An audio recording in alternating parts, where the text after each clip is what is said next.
اور ان کو صحت عطا فرمائے۔ حضرت یونس علیہ السلام نے مچھلی کے پیٹ میں اپنے رب کو پکارا۔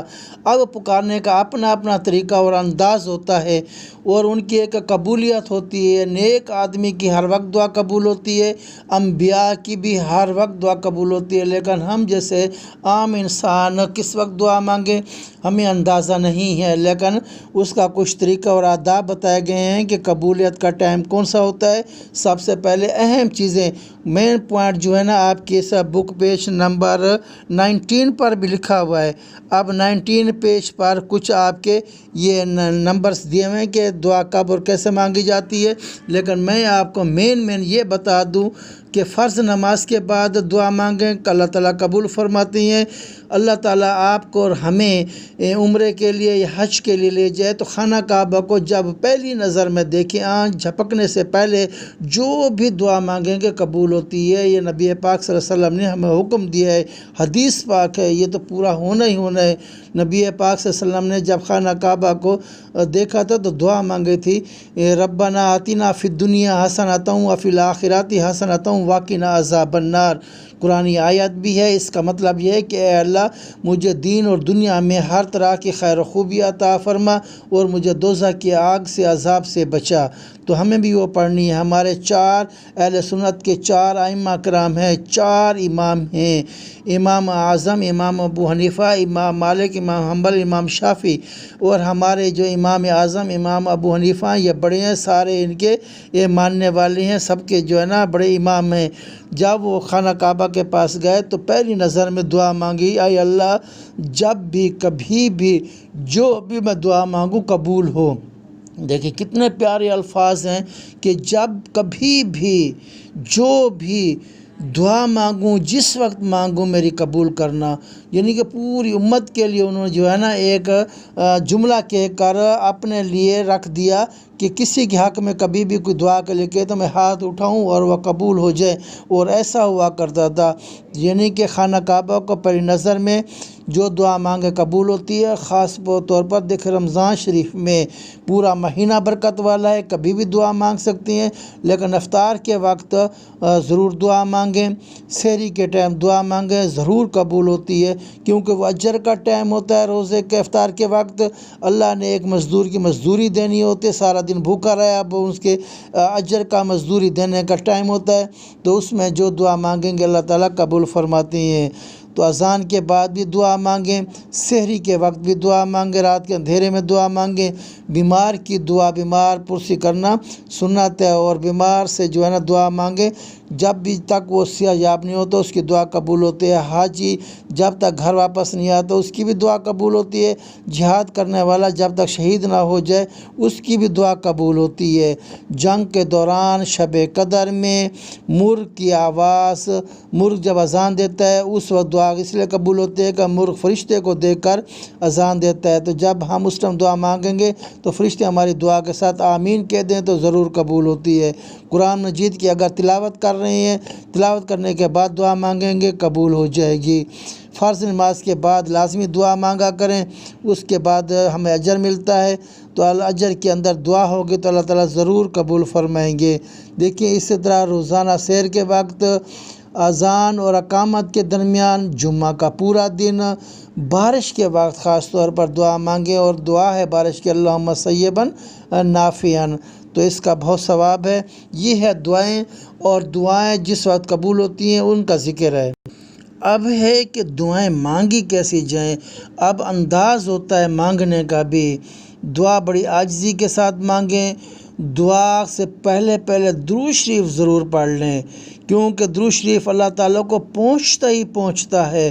درود شریف ہوگا، درود شریف جائے گا، اس کے ساتھ ہماری دعائیں بھی جائیں گی، اور ان دعاؤں کے ساتھ دیکھیے کہ جب آپ ہاتھ اٹھائیں تو دونوں ہتھیلیاں اوپر کریں، سینے کے سامنے لے کر آئیں، جھکی ہوئی نہ ہوں، ہاتھ مروڑے ہوتے ہیں، ایسا ہرگز نہ کریں۔ دونوں ہتھیلیاں اوپر کی طرف اٹھا کر اور دعا قبولیت کی نیت سے مانگیں کہ میری یہ قبول ہونی ہے، اور جلدی نہیں مانگنی ہے، بڑے ٹھہر کر، بڑے تحمل اور پورے یقین کے ساتھ دعا مانگنی ہے۔ اور دعا کرنے والا حرام آمدنی سے پرہیز کرے۔ حرام کھانے والا، حرام کی غذا سے جسم پلنے والے کی دعا قبول نہیں ہوتی، بے نمازی کی دعا قبول نہیں ہوتی، ظالم کی دعا قبول نہیں ہوتی، تو شرابی کی دعا قبول نہیں ہوتی، زانی اور بڑے گناہ گار کی دعا قبول نہیں ہوتی۔ ان چیزوں سے ہمیں پہلے توبہ کر لینی چاہیے۔ دعا عاجزی نیک بندے کی قبول ہوتی ہے، اور دعا جو ہے نا ہمیں اللہ کے پیارے نام لے کر مانگنی ہے۔ اسماء الحسنی، اللہ کے اچھے نام بہت زیادہ ہیں، لیکن خاص طور پر جو مشہور ہیں وہ 99 ہیں۔ ان میں سے بہترین نام اللہ کے نئے اللہ، اللہم یا رب العالمین کہہ کر دعائیں مانگیں۔ اللہ تعالیٰ کو اپنے نام بہت پسند ہے۔ یا غفار، یا رحیم، یا کریم کہہ کر دعا مانگیں گے تو ہماری دعائیں قبول ہوں گی۔ آہستہ آواز کے ساتھ دعا مانگیں، اور آسمان کی طرف ضروری نہیں ہے کہ نظریں اٹھا کر دعا مانگیں، بلکہ اللہ تو ہر جگہ موجود ہے۔ آرام سے دعا مانگیں، اور دعا کے اندر شکوہ یا بے صبری کا اظہار نہیں کرنا ہے، ناشکری تو کرنی نہیں ہے۔ آپ نے کہنا ہے وَنَشْكُرُكَ وَلَا نَكْفُرُكَ، اے اللہ میں تیرا شکر ادا کرتا ہوں، تیری نافرمانی نہیں کرتا۔ اسی طرح اچھے دل سے اور بڑے انداز سے دعا مانگیں گے۔ پھر آخر میں دعا کے اندر اللہ تعالیٰ کی تعریف بیان کریں گے۔ اللہ تو دعاؤں کا قبول کرنے والا ہے، تیرے سوا میرا کون ہے یا اللہ، تو ہی قبول کرے گا۔ اگر تو نہیں قبول کرے گا بتا میں کہاں جاؤں گا، میرا کون سی جگہ ہے، تیرے سوا میرا کوئی بھی نہیں ہے، کوئی بھی نہیں ہے، میں کہیں بھی نہیں جا سکتا۔ اس لیے آپ نے دعا قبول کرنی ہے، پورا زور لگا کر پورے دل کی گہرائیوں سے اللہ سے دعا مانگیں گے۔ اللہ تعالیٰ ہمارے سب سے پہلے گناہوں کی معافی کی دعا مانگیں کہ اللہ کو راضی کریں۔ دنیا کی لالچ نہیں، اللہ نے پیدا کیا وہ تو رزق ملنا ہی ملنا ہے۔ اللہ نے اگر کوئی بیماری دی ہے تو اس کی شفا بھی رکھی ہے، وہ سب چیزیں مل جائیں گی۔ سب سے پہلے اللہ کو راضی کریں، اللہ سے جو ہے نا اپنے گناہوں کا استغفار کریں۔ جب اللہ ہمارے گناہوں کو معاف کر دیں گے، ہمیں پاک صاف کر دیں گے، پھر ہماری دعاؤں کا قبول فرمائیں گے۔ اور آخر میں بھی درود شریف ضرور پڑھنا ہے، شروع میں پڑھنا ہے، دعا کے آخر میں پڑھنا ہے، جس میں کہتے ہیں وصلی اللہ تعالی علی محمد وعلی آلہ وصحبہ اجمعین یا رب العالمین آمین۔ آمین کہتی ہیں، اگر امام کے ساتھ آمین کہیں گے تو فرشتے بھی آمین کہتے ہیں، دعا قبول ہوتی ہے۔ اور دونوں ہاتھ واپس منہ پر پھیرنا ہے، ایسے ہوا کے اندر فلائنگ ہاتھ نہیں ہوں گے، چہرے پر آپ نے منہ پر ہاتھ واپس ضرور پھیریں گے، دعا قریب سے آ جائے گی، اور ضرور اور چہرے پر نور آ جائے گا، پوری دعاؤں کا اجر و ثواب ملے گا۔ تو انبیاء نے کچھ دعائیں مانگی، ان کا بھی ذکر ہے۔ میں نے آپ کو چیپٹر دعا اور اس کی فضیلت کے بارے میں بتا دیا ہے۔ اب آپ جو ہے نا میں آپ کے شیٹ کے بارے میں بتاؤں گا، جو آپ کو شیٹ نمبر 3 دی گئی ہے کہ اس کا کام آپ نے کس طرح کرنا ہے۔ اور اس کے اندر سب سے پہلے ہیں پیاری دعائیں، اور پیاری دعائیں جو ہے نا آپ کے پیج نمبر 8 پر ہیں۔ پیج نمبر 8 پر نمبر 3 سے سٹارٹ کریں گے۔ پہلے 1 2 میں نے آپ کو فرسٹ اسائنمنٹ میں اور سیکنڈ اسائنمنٹ شیٹ میں دے دیا تھا۔ پیارے اسٹوڈنٹس، یہ آپ کی شیٹ نمبر 3 ہے، اور اس میں پہلا سوال یہی ہے کہ پیاری دعائیں، کتاب کا صفحہ نمبر 8 کی پیاری دعائیں نمبر 3 4 اور 5، اس کی عربی عبارت اور ترجمہ اپنی کاپی پر اتاریے گا۔ تو اپنی بک کا پیج نمبر 8 اتاریں گے، نکالیں گے، اور اسی پیج نمبر 8 کے اندر جو دعائیں ہیں وہ میں پڑھوں گا، اس کا ترجمہ بتاؤں گا۔ ڈیئر اسٹوڈنٹس، یہ آپ کا بک کا پیج نمبر 8 پر پیاری دعائیں ہیں، نمبر 3 ہے۔ اپنی کاپیوں میں ہیڈنگ دیں گے نمبر 3، جب شدید گرمی ہو تو یہ دعا پڑھیں۔ دیکھیں یہ گرمی تو کچھ بھی نہیں ہے، حشر کی گرمی بہت زیادہ ہوگی، جس دن کوئی سایہ نہیں ہوگا، اور مسلمان تمام مخلوقات ایک میدان عرفات میں جمع ہوگی، سورج نیچے ہوگا، ٹمپریچر زیادہ ہوگا۔ اب اس گرمی کو، قیامت والی گرمی یاد رکھ کے دعا مانگا کریں گرمی کے ٹائم میں۔ اور وہ عربی دعا ہے اللہم اجرنی من النار جہنم۔ اب دیکھیں اس گرمی کو کیا ہے، برداشت کر لیں گے، جہنم کی گرمی کو کون برداشت کرے گا۔ اللہم اجرنی من النار جہنم،